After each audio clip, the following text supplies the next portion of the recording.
स्वागत है। मैं हिमलता तिवारी आज आपके लिए हिंदी शिक्षण योजना कक्षा 7 वरदान मांगूंगा नहीं नामक कविता लेकर आई हूँ। दिनांक जिस दिन आप पढ़ाए उस दिन के अंकित करें। कक्षा आपकी 7 रहेगी। विषय आपका हिंदी रहेगा। समय 35 से 40 मिनट। लर्निंग आउटकम: बच्चे सरल मिश्रित एवं संयुक्त वाक्य में अंतर करते हैं। वाक्य संरचना में शुद्ध वर्तनी व सही व्याकरण चिन्हों का प्रयोग करते हैं। बच्चे हार जीत शाप अभिशाप आदि के बारे में बता लेते हैं। प्रकरण: वरदान मांगूंगा नहीं। इसके आप 2 भाग भी कर सकते हैं, हमने एक ही किया है। सहायक सामग्री: दीक्षा ऐप पर उपलब्ध सामग्री, श्यामपट चौक पुस्तक में दिया गया चित्र, शिव मंगल सिंह सुमन का चित्र। सीखने सिखाने की प्रक्रिया और गतिविधियों में आप देखिए, शिक्षण की शुरुआत में बच्चों आप सुबह पूजा करते समय किसका ध्यान करते हैं?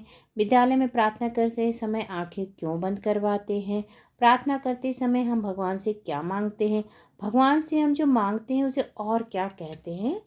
कि बता सकते हैं कि वरदान के बारे में हम जा रहे हैं टॉपिक के पास। शिक्षिका बच्चों को बताएगी कि आज हम मंजरी में संकलित वरदान मांगूंगा नहीं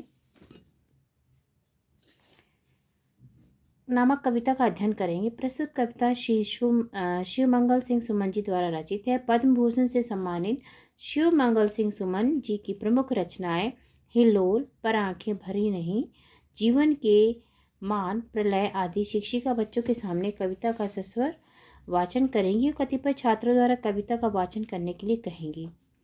दीक्षा ऐप पर उपलब्ध सामग्री को मोबाइल द्वारा दिखाएंगी। प्रस्तुत कविता से कवि के स्वाभिमान और आत्मविश्वास का परिचय मिलता है।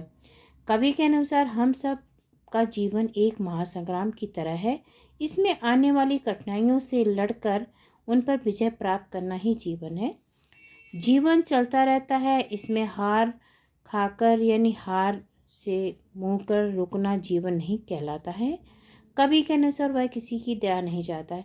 बच्चों को आप लोग कई उदाहरण के द्वारा ये समझा सकते हैं कि हमें हार नहीं माननी चाहिए। जीवन में उतार चढ़ाव आता रहता है। हर दुख के बाद सुख अवश्य आता है। हर रात के बाद सुबह आती है। कई प्रकार के उदाहरणों के द्वारा उनको समझा सकते हैं। और हमें छोटी छोटी चीज़ों के लिए किसी पर आश्रित नहीं होना चाहिए। वह किसी की दया नहीं चाहता, उससे कोई वरदान मांगने की जरूरत नहीं है।